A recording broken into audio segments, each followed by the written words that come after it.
గ్రామీణ ప్రజా అవసరాలు తీర్చడంలో సచివాలయాలు కీలక పాత్ర పోషించాలని కోవూరు ఎమ్మెల్యే శ్రీమతి వేమిరెడ్డి ప్రశాంత్ రెడ్డి అన్నారు. మంగళవారం కొడవలూరు మండలం ఎల్లాయపాలెంలో సచివాలయాన్ని ఆమె సందర్శించి అర్జీలను స్వీకరించారు. ఈ సందర్భంగా ఆమె మాట్లాడారు. ఈ కార్యక్రమంలో నాయకులు వంశీధర్ రెడ్డి, కమలాకర్ రెడ్డి, బెజవాడ వంశీధర్ రెడ్డి, అమరేందర్ రెడ్డి, ప్రద్యుమ్నరావు, స్థానిక నేతలు వెంకట్రామరెడ్డి, బుడుగు శ్రీనివాసులు, జనసేన శూలం బాబు తదితరులు పాల్గొన్నారు. జన సైనికులకి అందరికీ నా నమస్కారం తెలుపుకుంటున్నాను. ముఖ్యంగా ఎల్లాపాలెం తెలుగుదేశం నాయకులు నన్ను చాలా రోజుల నుంచి గెలిచినప్పటి నుంచి ఇక్కడికి విజయోత్సవ సభకి రమ్మని చెప్పి అడుగుతున్నారు. మా ఊరికి రాండి మేడం, మా ఊరికి రాండి అని. కానీ విజయోత్సవ సభ కన్నా ప్రజల సమస్యలు తెలుసుకోవడం ముఖ్యమని ఈరోజు నేను ఈ ఎల్లాయపాలెం గ్రామానికి సచివాలయానికి వచ్చి ఇక్కడ సచివాలయ సిబ్బందితో కొంచెం సేపు వాళ్ళతో ఇక్కడ ఉన్న సమస్యల మీద చర్చించి ప్రజలకి ఏం కావాలో అవన్నీ తప్పకుండా చూడాలి అని చెప్పి వాళ్ళని కోరడం జరిగింది. అదేవిధంగా ఆఫీసర్స్ కూడా అందుకు స్పందించి ప్రతి ఒక్కరు కూడా వాళ్ళ విధులని తప్పకుండా నిర్వహిస్తామని చెప్పారు.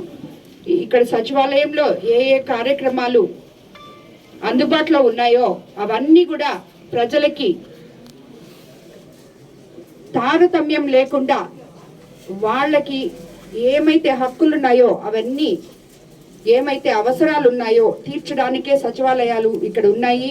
సిబ్బంది ఇక్కడ ఉన్నారు, అదేవిధంగా నాయకులు కూడా ఉన్నారు.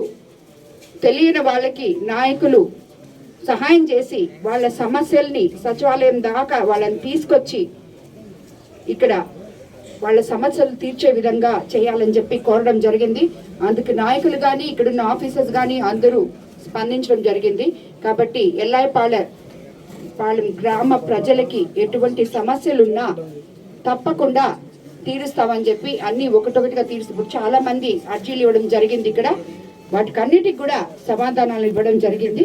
తప్పకుండా వాళ్ళ పనులన్నీ చేస్తామని చెప్పి అందరినీ కోరుకుంటున్నాను. అదేవిధంగా ఇక్కడున్న ఆఫీసర్లకు కూడా నేను అదే చెప్తున్నాను. ఎవరిని కూడా ఇక్కడికి వచ్చిన వాళ్ళకి కొంచెం దయచేసి వాళ్ళ సమస్యలు ఏంటో తెలుసుకొని, ఎందుకంటే వాళ్ళందరూ గత 5 సంవత్సరాల నుంచి ఇప్పుడు మీరే విన్నారు, వాళ్ళ పనులే జరగలేదని చెప్పి చాలామంది కన్నీళ్ళ పర్యంతరం అవుతున్నారు. కాబట్టి మీరు అందరినీ కలుపుకొని తప్పకుండా మా నాయకుల ఎవరైతే ఇక్కడ ఉన్నారో వాళ్ళు ప్రజల అవసరాలు మీ దగ్గరికి తీసుకొస్తే ఎటువంటి తారతమ్యం లేకుండా తప్పకుండా వాళ్ళ సమస్యలు ప్రజా సమస్యలు తీర్చాలని చెప్పి కోరుకుంటున్నాను.